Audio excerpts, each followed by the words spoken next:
Туған тілім, бабам тілі, өз тілім. Туған тілім, анам тілі, өз тілім. Туған тілім, далам тілі, өз тілім. Туған тілім, адам тілі, өз тілім. Туған тілде сыры терең жаным бар.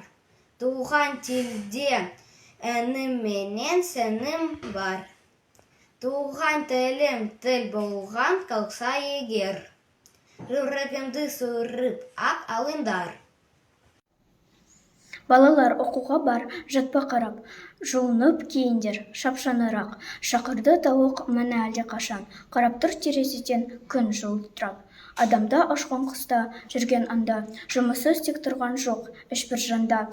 Кішкене қоңыз да жүр жүгін сүйреп, барады араларда ұшып балға.